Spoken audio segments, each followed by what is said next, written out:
sun spilled across Advait's desk, but it brought no warmth to his face. On the screen, the headlines were bold and uncompromising. Income Tax Act 2026 officially replaces the 1961 Code. To the world, it was progress. To Advait, who had just turned 18 and finally felt he understood the rules of adulthood, it felt like the ground was shifting beneath his feet. He picked up the small laminated card that had arrived in the mail only months prior. It was his permanent account number, his PAN. He traced the letters that cited the 1961 Act. If the foundation of the law had crumbled and been rebuilt, did his identity within that system crumble too? He imagined himself caught in a bureaucratic limbo, a ghost in a new machine. A soft knock at the door broke his spiraling thoughts. It was Vidya, a family friend who had spent her career navigating the labyrinth of finance. She saw the stacks of printed articles and the card held like a fragile relic. "You look like you're mourning a piece of plastic, Advait," she said, her voice carrying a hint of a smile. "The 1961 Act is gone, Vidya," Advait said, holding the card out as if it were an expired passport.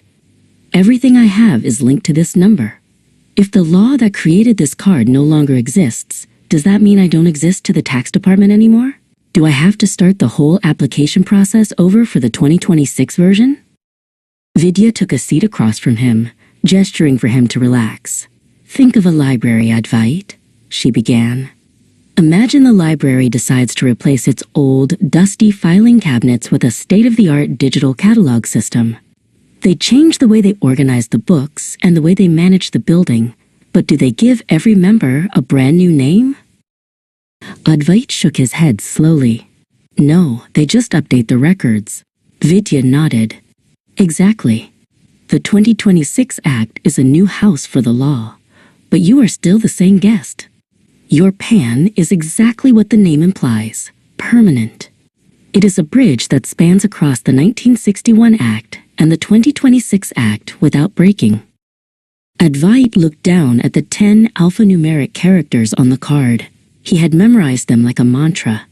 So the number doesn't change? Even though the 26 Act has different rules in different sections, this string of digits stays the same?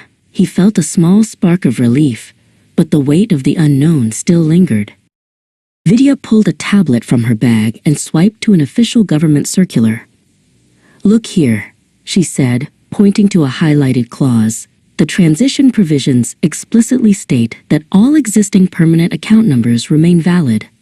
There is no requirement to reapply, no new cards to wait for, and no long queues at the facilitation centers."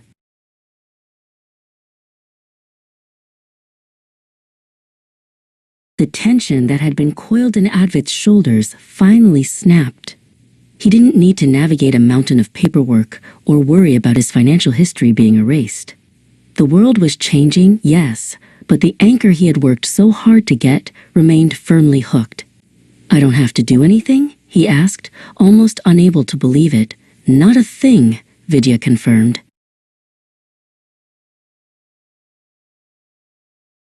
He picked up the card one last time and tucked it safely into his wallet. The 2026 Act was no longer a looming shadow. It was just a new chapter in a book he was already part of.